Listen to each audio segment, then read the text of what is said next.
the 7th installment of the Mission Impossible franchise. That's right, 7 films. Wow, and more to come. But folks, we're getting ready to jump into my review of the new film, Mission Impossible Dead Reckoning Part 1.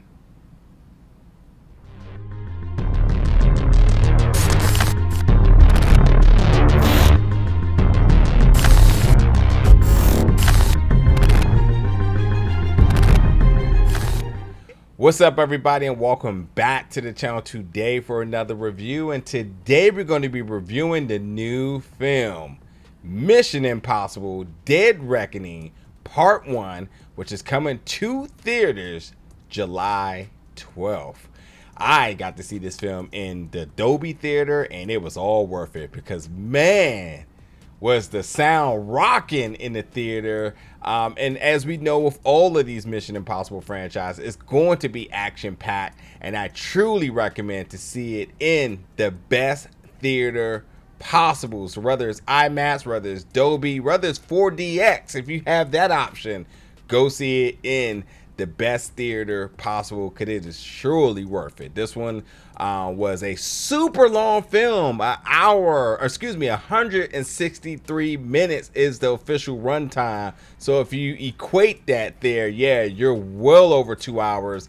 And you know, parts of it truly felt like it, then other parts didn't. And I should just note, even before the title screen, it's like a short film. So much happened before you even see the Mission Impossible title screen with all like the footage. It's almost like a montage of footage from all the other previous films. But like, you almost forget that the film hadn't technically started, because so much of the foundation of this film is dropped and set before you even get the title screen with this film. So yeah, it's a lot. It's a lot. But nonetheless, the entire time you're just on the edge of your seat from the stunts, from all the actions.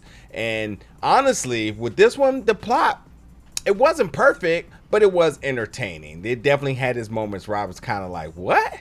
And this was really all about AI.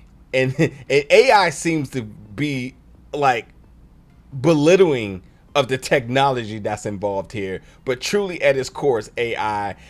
So like, parts of this was kind of horrific to me, because like, I just was thinking like, man, could AI really get this intense? But maybe not, I don't know. But nonetheless, Tom Cruise returns as Ethan Hunt, and with this one now is the global race to get these two halves of a key. That this key, which everyone does not know what it can unlock, but it truly does hold the power into this new level of AI. This AI that not only is self-aware and can self-learn, but it's basically a parasite, you know. And I think, like, if you think about like Terminator and you think about Genesis, like that, but way worse. Again, it has the ability to learn on its own and to function and operate on its own. Again, self-aware and also self-learn. That's really scary when you think about it here. But yeah, that's what's happening here, is that, you know, it's the global race to get these two parts of the key. And if you get the key, then you can hold this technology. But truly, it is about what this key unlocks. As folks are, there's a lot of folks invested. There's a lot of players in this right now, but everyone truly does not know. They can only speculate what the key unlocks, but everyone knows that if you do have this technology, when it comes down to war and power, your nation, or if you just are self-driven with your own motivation, whoever holds the keys to this holds the power to everything here. So yeah, with that, you know, this is only one half of the film. Part 2 is coming out June 28th, 2024. Already has a release date. And yeah, this is a film much like the previous films, where the stakes just keep getting bigger and bigger and bigger. And so follows the action. And even the cast here. First of all, Hayley Atwell, who you may know as Peggy Carter, or Captain Carter, comes in as this character Grace, who I have to say is the most unlikable damsel in distress I have ever seen in any film.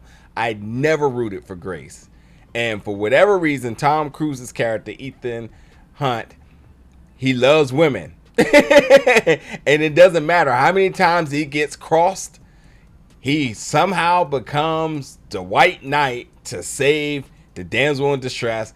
And for whatever reason, no matter whatever Hunt's motivation is, he always finds a way to show compassion and to put on his cape to save these women, even though Grace doesn't deserve it. But it was really cool to see Hayley in this. And while the character is a master thief, and that's like her utmost ability, she did get down and dirty a few times. And I was like, huh. It didn't appear that she had this hand-to-hand combat skill, but I guess they was like, we got to give Hayley something, so there's that. And even with that, you know, you have the rest of the IMF team returning. You also got some folks returning from previous films, which only makes me think, especially how this film, some of the events of this film, that other folks from previous films may also return. So expect a bigger family reunion come next film. So yeah, you're getting familiar faces from all the way back to even the first film returning to this as well. But it is truly about everybody getting these two halves of the key, because whoever holds the key holds the power here. With that being said, with all the action, there's always moments where they're going to throw in some comedy. So expect some comedy. Expect Tom Cruise running, because he does a lot of running, as he always does. You know, he likes to get his stunts in there, but beyond his stunts, he likes to get that cardio workout in there. So there's that. And with the action, I will also say there were some solid fight scenes. I thought the fight choreography was pretty good in this. And I think, you know, even though I think Ghost Protocol was my favorite of the franchise, this one was definitely the best of the franchise to date now. And I think a lot of the things I liked about Ghost Protocol, I think they did better in this. And honestly, I feel like even from the previous film in Fallout, that they just took everything that did and just also did better as well too. So this film was definitely a step forward in the elevation of what this franchise is in every department. Every moment of this film, the stakes felt tremendously high, and with Ethan constantly on the run, and also trying to be the first to get to these keys, you know, everywhere he turned, someone was after him, and there was new characters that was coming in that posed a threat. And I mean, even henchmen, or henchwomen, shall I say, also came in as a legitimate threat. So it wasn't just a clean wash for him. You know, our protagonist, our hero, it wasn't always just a walk in the park. And that's what I really love about this franchise, and why I do love Fast and Furious. The one thing that this film does better than Fast and Furious, and I'm not really trying to compare the two, but the one thing I really love that really separates the two from me, is that nothing is perfect in Mission Impossible. Like, every stunt, every action scene, every sequence isn't perfect. You know, you watch, you know, movies like Fast and Furious, and you're driving and you just make every turn, no crashes and none of that.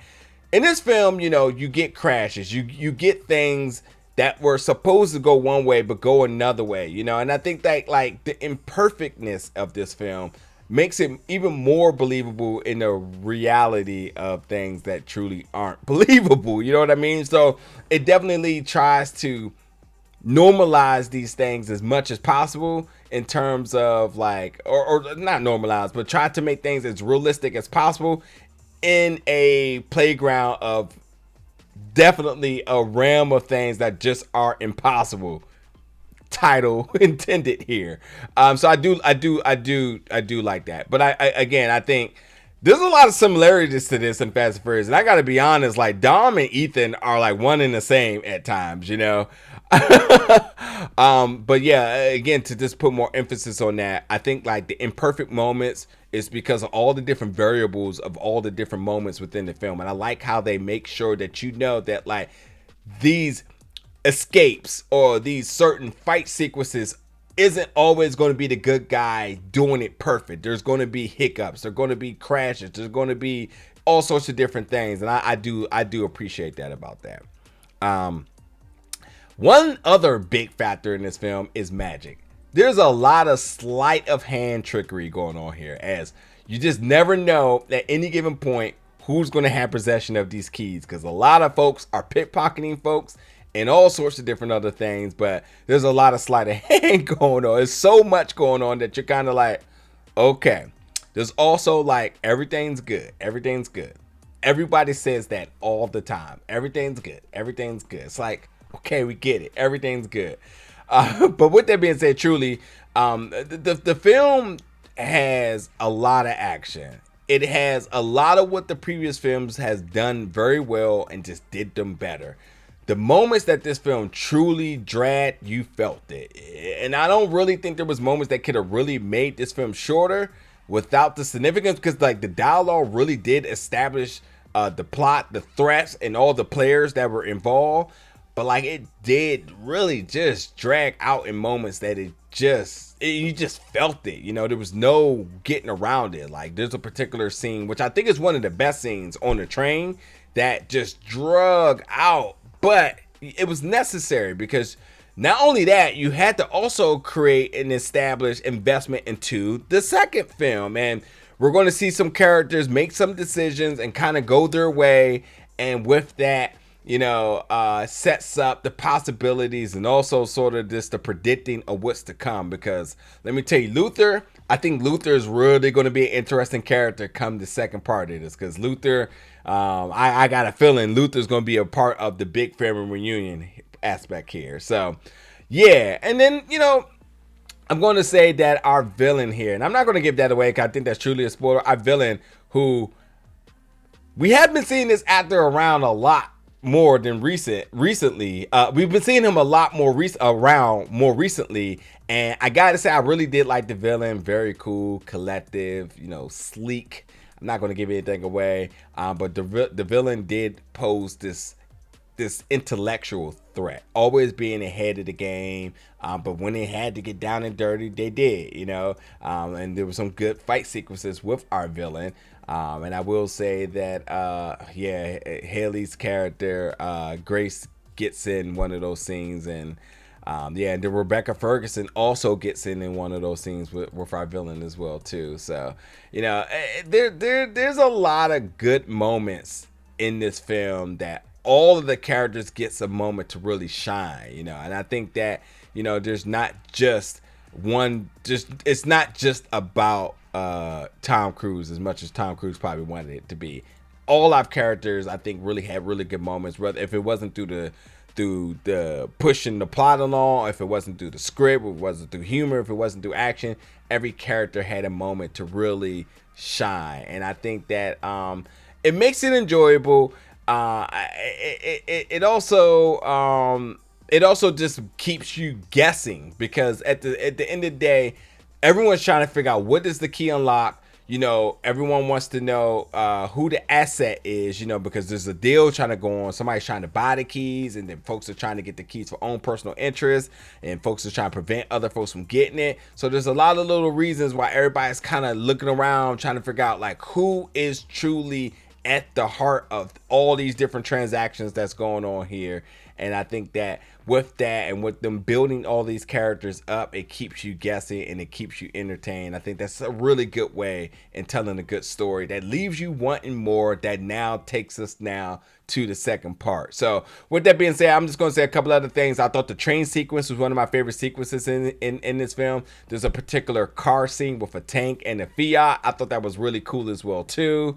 I think that there was a lot of characters. One character, Dior, that I was really fond of. I mean, Dior was sadistic.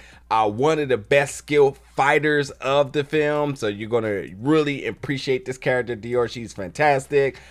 Gabriel is a character that certainly will be a big factor as well, too. Gabriel that's all I'm going to say about Gabriel. But you know, when you talk about our core, Vanessa, Rebecca, Tom, Ving, Simon, all these folks coming back, or now just recently being brought to the franchise, all really make an impact. And it's just a solid film. This is a must see, without a doubt. This is a must see. Tom Cruise does it again, and this time, you know, he didn't get hurt. So without a doubt, go check out Mission Impossible Dead Reckoning Part 1. Can't wait for Part 2. Get in the comments, folks. Let me know your thoughts about this when you do. There is no stingers.